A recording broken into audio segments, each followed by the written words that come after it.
처음 뵙지만 다 우리 하나님 나라의 한 자녀이기 때문에 가족이라 생각하고, 오늘 저는 말씀 전할 때마다 제가 제일 많이 은혜 받기를 원하고 또 그런 경험을 자주 합니다.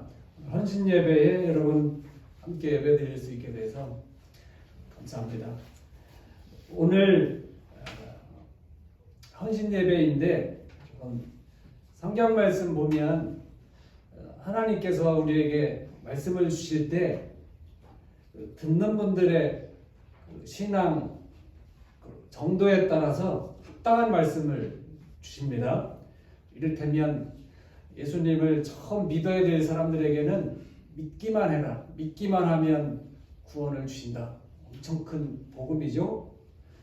예수 믿은 지 오래되신 분들에게는 그냥 믿기만 하면 된다, 그리고 만족하게 있도록 하지 않으시고 하나님 나라에 합당한 그런 삶을 살도록 요청을 하십니다.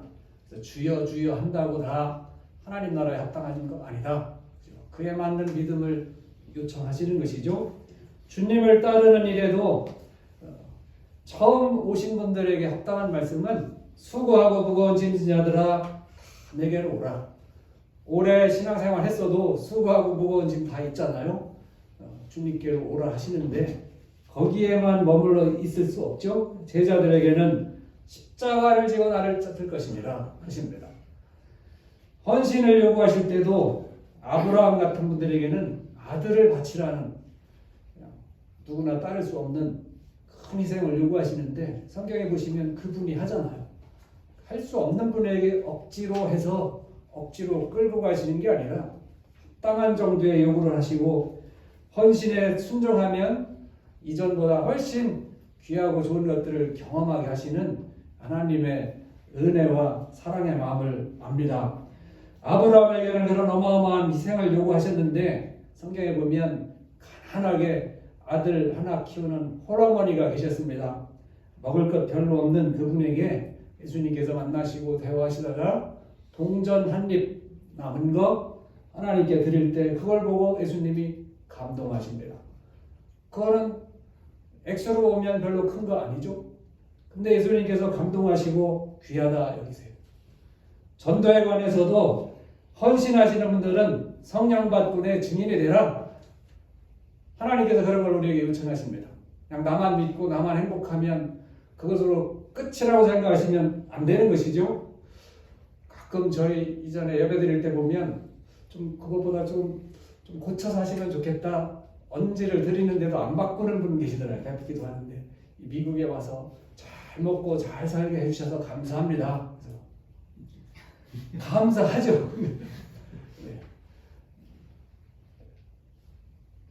초신자에게는 예수님 이런 말씀 하십니다. 너희 착한 행실을 보고 다른 사람들이 하나님을 알도록 그렇게만 살아도 훌륭한 거예요. 빛과 소금처럼 살아도 대단한 겁니다. 헌신자들에게는 성령 받고 내 증인이 되라 하시고 주님의 고난에 동참하라 하십니다. 오늘은 헌신 예배인데 여러분, 헌신 하나님께서 요구하시는 그런 분들은 어디에 속하겠습니까? 여러분 생각에. 그래서 여러분 교회 처음 나왔을 때 새신자 교육 받은 그 상태로만 살 수는 없습니다. 그거는 늘 유지해야 되는 것이죠. 지났으니까 그건 안 필요한 게 아니라 늘 우리의 신앙 기초로 필요한데, 오늘 헌신 예배니까 여러분 우리 신앙 수준을 한번 점검해 보는 시간 되면 좋겠습니다. 우리 목사님이 그런 거 전문가이시기도 해서 여러분 앞으로 많이 말씀 들을 때 말씀 전하실 것이지만, 기독교인들을 분류해 보면 여러 가지가 있을 것입니다. 그냥 교인이 있죠. 여러분 우리는 다 교인이죠. 우리 디사이플 처치의 멤버이니까 교인이라고 할 수 있습니다. 그냥 교인의 상태만으로 머물면 뭡니까? 교인으로 사는 거예요. 교인은 뭡니까? 그냥 교회 의무하는 것이죠. 주일에 가끔 교회 오고, 좀 나은 교인은 빠지지 않고 주일날마다. 근데 그 상태로만 머물면 하나님께서 우리에게 요구하시는 그런 헌신과 결단을 할 수 없는 것이죠. 그래서 교인의 수준으로만 머물면 더 깊은 믿음의 세계로 가는 것을 주저합니다. 두려워하고. 왜냐하면 더 높은 것을 요구하실까?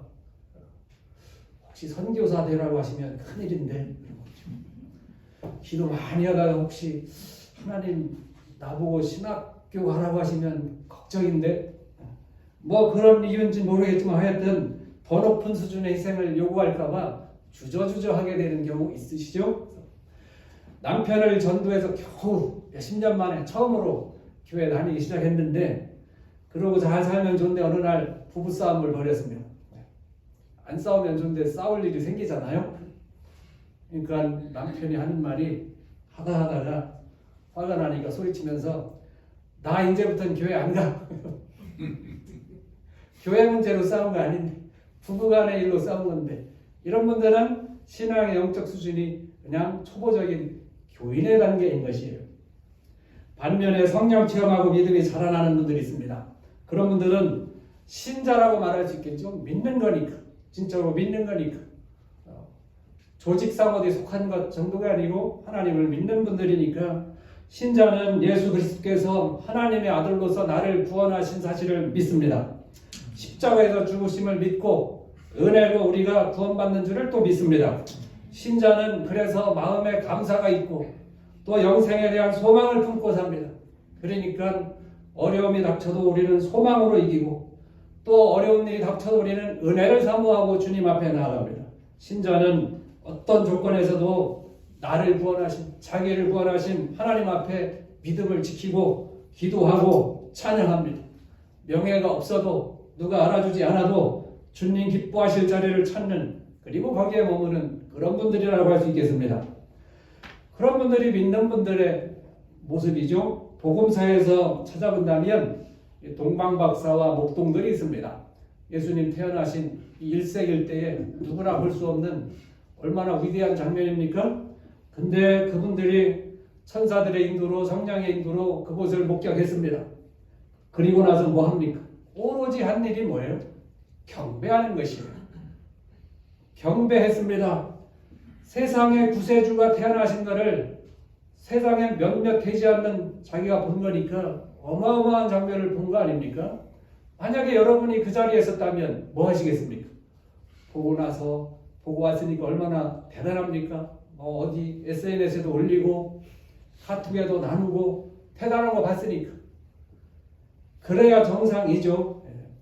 근데 이분들, 동방박사, 목동들, 이 귀한 어마어마한 장면을 보고 그리고 경배한 다음에 그게 끝이에요.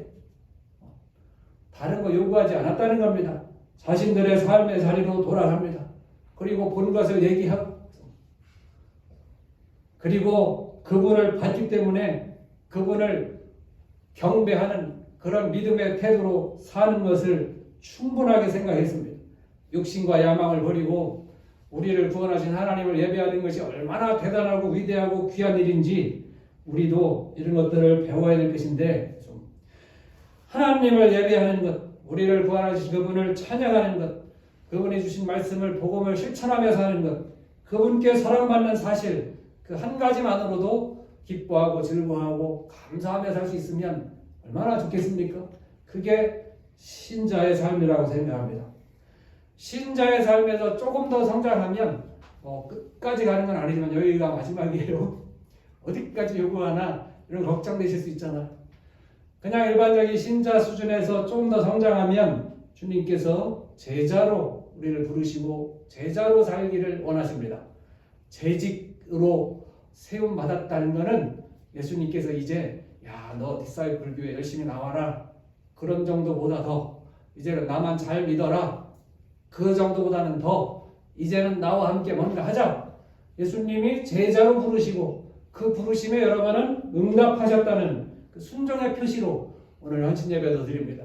모든 예배가 헌신을 하나님 앞에 약속하는, 표시하는 예배죠. 모든 예배가 다 날마다 드리는 예배가 감사 예배죠. 근데 우리는 그날만큼은 좀 더 감사하자 해서 추수감사절도 드리고, 늘 하나님께 예배 드릴 때는 엎드려서 우리가 하나님께 헌신을 표시하는 것이지만, 특별히 주님의 부르심에 응답해서 우리도 헌신해야 되겠다.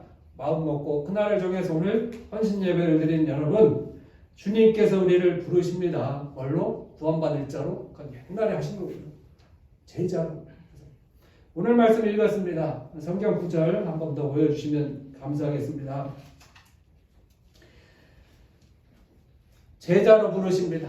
교회에서 일꾼을 뽑을 때도 어디에서 뽑아야 되겠습니까? 그냥 교회에 처음 오신 분, 등록하면 우리 교회 교인이니까 회의에도 참여할 수 있고 또 구역에도 소속할 수 있으니까 그런 분을 장로님으로 세울 수 없죠. 교인의 단계에서 자라나야 되잖아요. 하나님 나라 일을 하려면, 주의 일을 하려면 제자로서의 헌신과 다짐이 필요한데, 여러분 성도도 그러고 장로님도 마찬가지, 목사님도 마찬가지 제자이어야 합니다. 제자가 아니고도 얼마든지 뭘 맡을 수 있거든요. 그래서 불행이 오는 것 같아요. 교회에서 일꾼을 뽑을 때도 믿음과 성령으로 무장된 참 제자를 뽑아요. 목사님들도 마찬가지. 신학을 했어도 자동 제자가 되게 아니라 신학의 과정을 마친 것 뿐이죠. 하나님께서 함께 일하실 제자로 세움받아야 되는데, 그렇지 못한 사람들이 어떤 데 보면 교회의 중직을 꿰차고 좌지우지하니 예수님의 제자가 아닌데 예수님의 교회가 제대로 서는 게 이상한 것이죠. 다른 사역보다 우리가 제일 먼저 중요시 여기고 우선시해야 될 일이 예수님을 잘 믿는 것이고, 예수님을 잘 믿으면서 우리가 하나님 음성을 들어야 될 가장 중요한 말씀이 예수님이 부르실 때 응답하는 것입니다. 오늘 제목이 참 제자인데 우리 목사님이 칭찬하시더라고요. 오늘 여러분 제자 훈련도 받으시고 몇 주간 오늘 마무리하는 그 작은 단기간의 프로그램 마무리하는 주일 예배인데 제자로 참 제자로 제목을 정해서 우리 칭찬하셨는데 여러분 은혜 받으시면 좋겠습니다. 12를 세우셨습니다. 질문 드리겠습니다. 여러분 앞에 성경 구절 있잖아요. 예수님께서 제자를 뽑으신 이유를 가르쳐 주세요. 성경에 뭡니까? 예. 다른 교회 가서 이렇게 질문 드리면 옳은 대답하는 사람 별로 없습니다. 근데 지금 몇 분 대답하시는데 다 맞추셨습니다. 예수님이 제자 왜 뽑으셨냐? 같이 있고 싶으셔서. 한 번도 안 들어보셨죠? 성경에 있는 건데 어려운 말 없죠? 쉬우니까 그냥 지나가서 느낌 없이. 그래서 질문하고 우리가 성경 읽고 나서도 스스로 생각해 예수님께서 보내시려고 사람들 뽑으셨지. 이렇게 생각해요. 모두 다. 거의 다. 99%. 예를 들면요. 뭐 그런 건 사실은 아니지만 그냥 이렇게 지어서 하는 말로, 예를 들어서 제가 아들이 둘 있는데 이름이 첫째는 하늘이고 둘째는 나라라 칩시다. 사람들이 물어봐요. 아들이 있냐? 있죠. 그럼 이름이 뭐냐? 나라입니다. 이렇게 말할 경우에 그 온전한 대답입니까? 아닙니까? 아들이 둘인데 큰아들 이름도 아니고 둘째 아들 이름으로 나라입니다. 그러면 듣는 분이 나라밖에 없는 줄 알 거 아닙니까?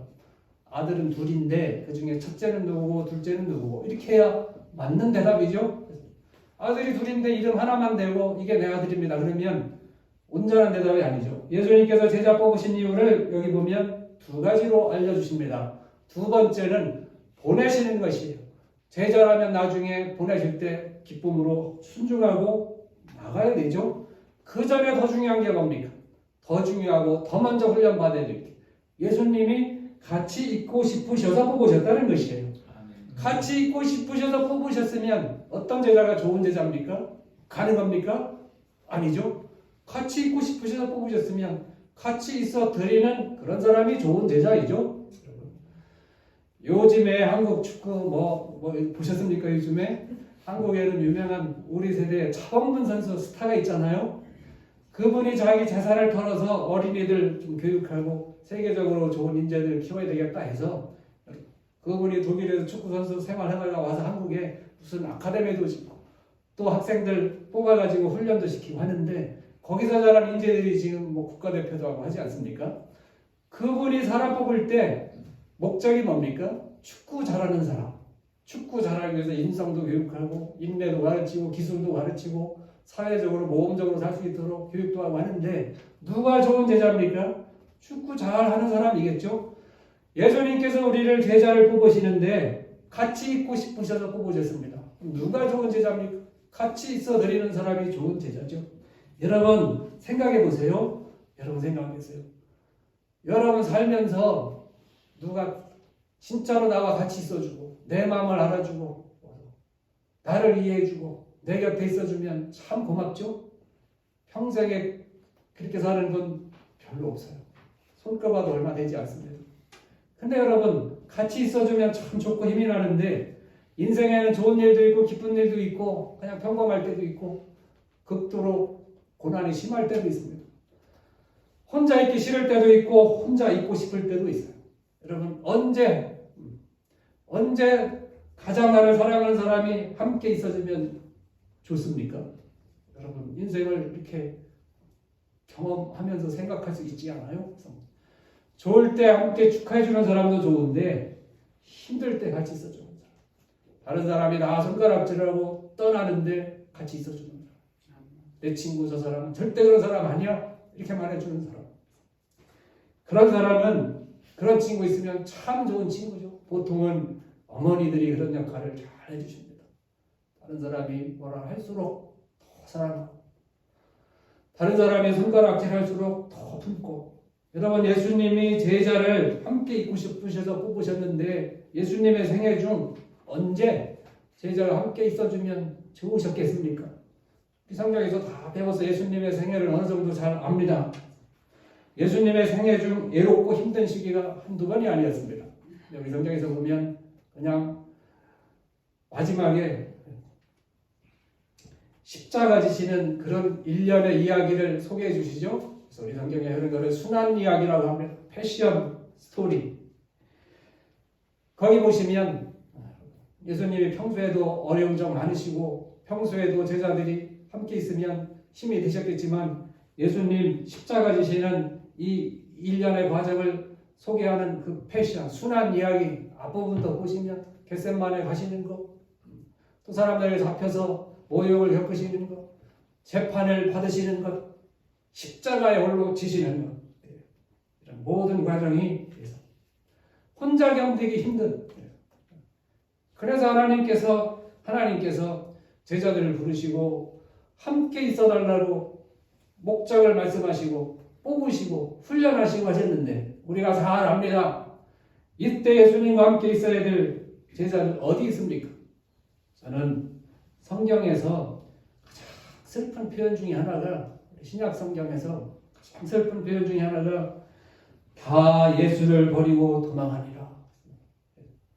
그런 표현이 있습니다. 고전에 막 베드로 자기는 따르겠다고 제자들도 예수님을 열심히 따를 것 같고 나중에 그분들이 다 변화돼서 헌신하고 순교하고 위대한 사도가 됐습니다. 근데 그거는 예수님이 제자 뽑으신 두 번째 목적을 나중에 실현하는 것이 첫 번째 목적은 함께 있는 것이잖아요. 함께 있는 첫 번째 과정이 실패하면 두 번째도 할 수 없죠.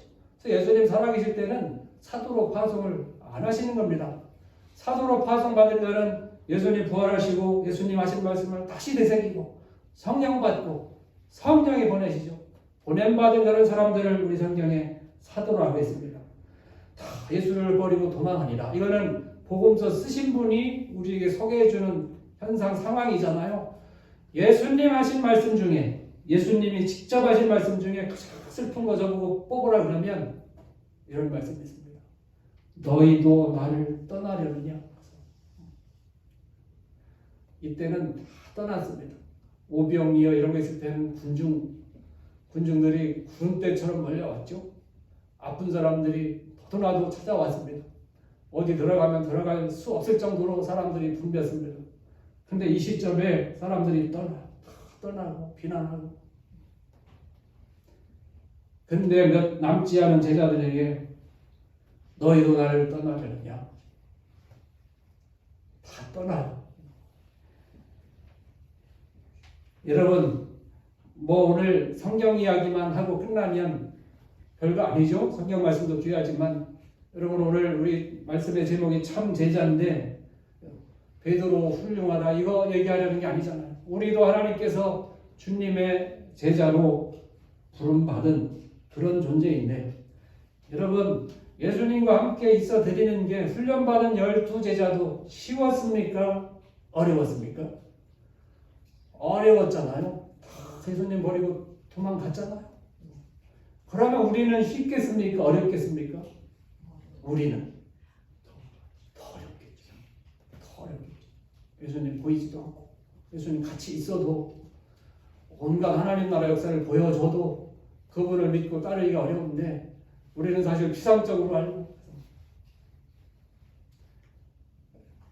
그러니까 훨씬 더 어렵겠죠. 그런데 하나님께서 우리에게 요청하십니다. 우리에게도 좋은 제자가 되어야 한다고. 어떻게 하는 게 좋은 제자가 되는 거겠습니까? 목회하다 보면 귀한 분들이 있습니다. 이렇게 목사님 옆에 와서 열심히 돕고 이해해주고 어려움 있을 때 같이 하고 하는 그런 분들 계신데 그런 분들도 귀하지만 제 기준으로 보면 묵묵하게 같이 계시는 끝까지 묻어나게 계시는 우리 교회에 가장 귀한 분이 누구겠습니까? 디사이플 처치. 이름도 디사이플 처치예요. 얼마나 좋습니까 여러분? 함께 하시는 주의 이름으로 낮은 곳에서 하나님의 백성들을 섬기는 많은 분들이 있습니다. 이런 분들하고 함께해요. 힘들고 어려워서 지쳐서 교회에 찾아오는 그런 분들이 계십니다. 상당수 많은 교회는 문턱이 높아서 지나가기 어렵습니다. 여러분 여기 다 연세 있으시네요. 또래 친구들 전도하다 보면 가끔 나 돈 없어서 교회 못 가 이런 사람이 있습니다. 돈 있는 사람만 교회가 우대하는 걸 어떻게 알았는지 그분들이 나 돈 없어서 교회 못 가 그런 걸 계시죠? 교회가 회개할 일이 어떻게 그렇게 인식이 됐을까? 왜 그럴까? 성경에는 그러지 말라고 했는데 왜 귀한 사람 오면 앞으로 와서 앉으세요? 좀 귀해 보이지 않는 허름한 옷 입고 오면 저 뒤에서 심지어는 초대교회에서는 뒤에서 무릎 꿇고 앉으라. 다른 사람은 막 우대라. 그런 거 하지 말라고 성경 사도들이 이렇게 하는데 하지 말라고 하는 것도 해요. 제자로 사는 게 무엇일까요? 제자로. 오늘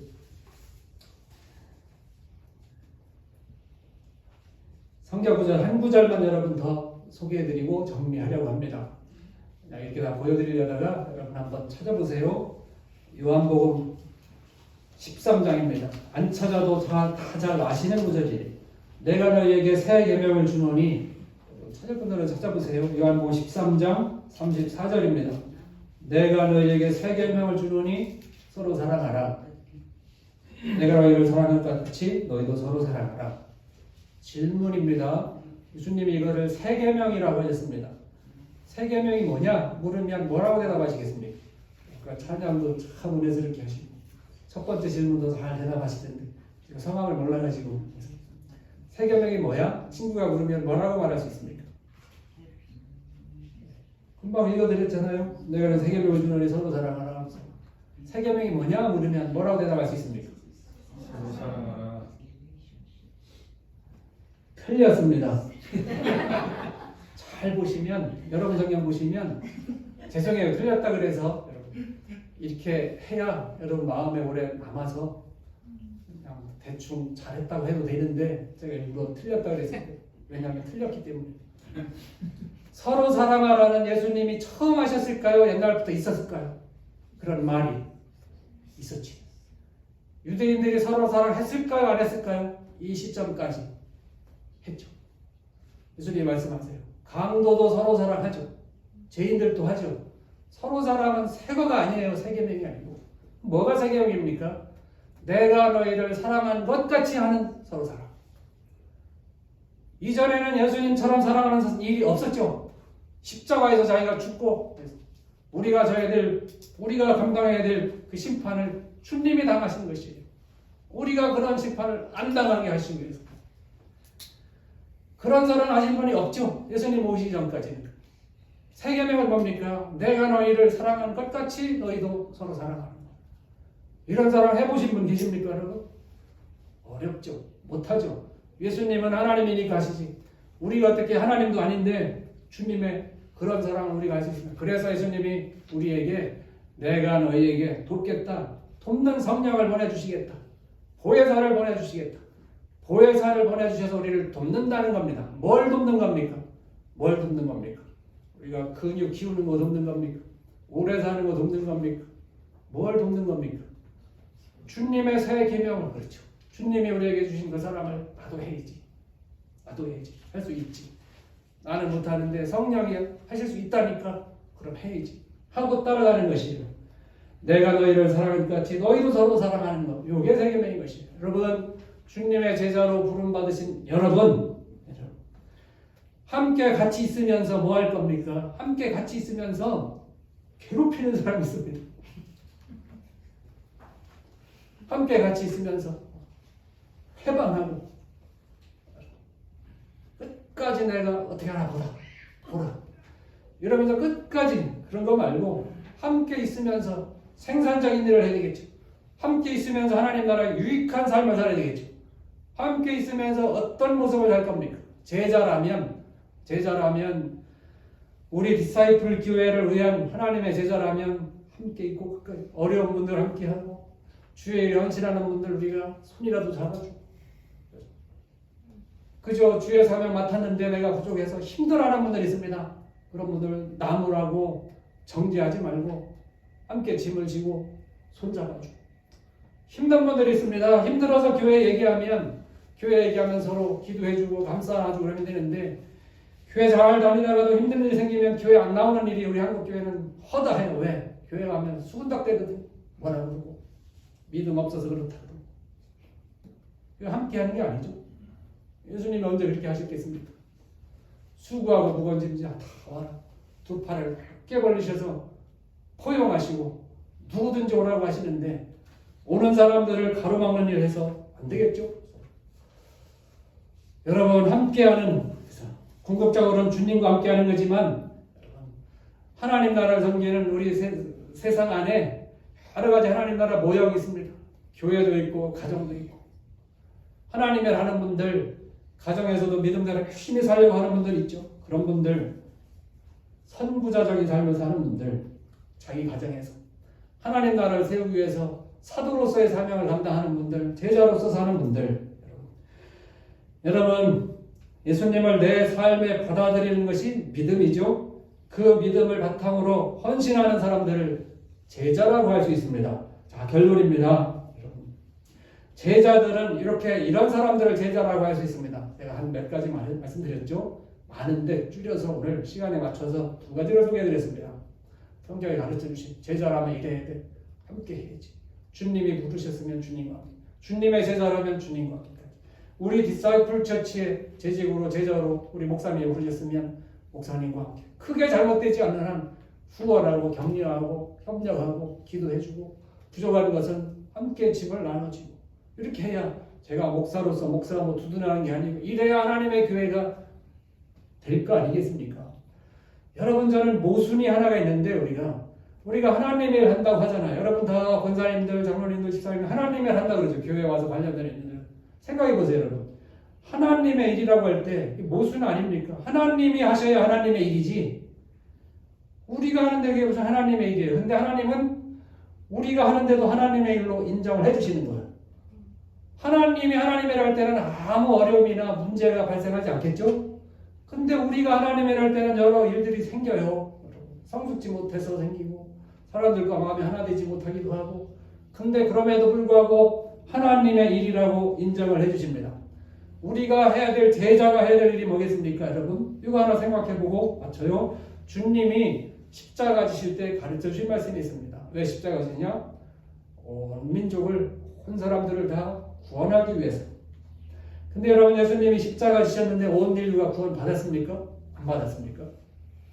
우리는 뭔가 다짐한 거를 실천해도 그 열매가 없을 수도 있죠. 그죠? 그럴 수 있잖아요, 여러분. 내가 목표한 거 이루어도 그 목표 설정할 때 그거 다 이루지 못할 때도 있잖아요. 예수님이니까 그러면 안 되시잖아요. 모든 인류를 구원하기 위해서 십자가 졌다 그러면 십자가가 졌으니까 모든 인류가 구원받았어야 마땅하잖아요. 근데 모든 인류가 구원받지 못했습니다. 구원 못 받은 정도가 아니라 교회를 핍박하는 사람도 있고 예수를 부인하는 사람도 있고 하나님 없다고 하는 사람도 많이 있습니다. 그런 사람까지 포함해서 다 위에서 죽으신 건데 그러면 여러분 우리가 해야 될 일이 뭡니까? 그래서 주님께서 제자들에게 요구하십니다. 한번 따라해 보시겠습니까? 졸리시니까. 남은 구원을 이루라. 남은 구원을 이루라. 남은 구원이 뭐겠습니까? 예수님이 다 구원하시려고 십자가에 셨는데도 구원받지 못한 사람이 있습니다. 그러면 예수님이 그냥 아무것도 안 따지고 혼자 구원하시더니 그렇게 하신 적이 없습니다. 사람을 통해서 먼저 구원받은 사람을 통해서 먼저 사랑을 체험한 사람을 통해서 사랑을 실천하게 하시고 먼저 성령 받은 사람을 통해서 성령 역사를 하게 하시고 먼저 부름받은 모임이 교회잖아요. 교회를 통해서 아직도 하나님 구원 체험 못하는 사람들 구원하라고 남은 구원을 이루라고 요청을 하십니다. 우리가 예수님이 아니기 때문에 우리가 누구를 구원할 수는 없죠. 근데도 우리에게 남은 구원을 이루라 하십니다. 그건 뭐겠습니까? 우리가 누구를 구원할 수는 없으나 누구를 구원으로 인도할 수는 있습니다. 우리가 구세주는 아니지만 그분이 구세주를 만날 수 있게는 할 수 있습니다. 우리가 아픈 분들을 위해 치유합니다. 우리가 치유자가 아니잖아요. 성령이 치유자시죠. 우리가 치유할 수는 없으나 아픈 분들 치유를 위해서 기도할 수는 있습니다. 우리가 구세주는 아니니까 누구 구원할 수는 없으나 구원으로 인도할 수는 있죠. 구원으로 인도하는 그런 사명 받은 분이 누굽니까? 제자고 오늘 주님 앞에 헌신을 약속하시는 재직들이십니다. 주님은 죽으셔서 나를 살리셨는데 주님은 죽으셔서 누구를 위해 죽으셔서 그 사람이 구원받기를 원하시는데 여러분 우리는 죽지 않고도 살아서 다른 사람을 구원으로 인도할 수 있죠? 얼마나 귀한 일입니까? 여러분 이런 중대한 사명을 가지고 저나 여러분이나 마찬가지예요. 주님의 증인으로 세우시고 주님이 사랑하셔서 구원하시고 전문적으로 사역하겠다 이렇게 헌신한 것 뿐이지 제자는 마찬가지고 여러분 삶을 통해서 제자의 삶을 살아야 되는데 시간이 다 돼서 여러분 오늘 말씀 은혜 받으셨길 바라고요. 디사이플 처치에 하나님 나라의 좋은 제자로 굳건히 서셔서 증인으로 한 생명 구하는 보람된 일을 귀한 일을 하나님이 맡기신 거룩한 사명을 잘 감당하시는 여러분 되시기를 주의 이름으로 축원합니다. 하나님 감사합니다. 부족한 종이 주의 말씀 전했습니다. 저에게 은혜 주셨던 말씀 먼저 저희가 은혜 받고 주님 말씀 함께 나누었습니다. 하나님 함께 하시어 성령님 이 말씀이 필요할 때 생각나게 하시고 실천할 수 있게 하시고 실천할 때 성령님 열매 맺게 하여 주옵소서. 예수님의 이름으로 기도드립니다. 아멘.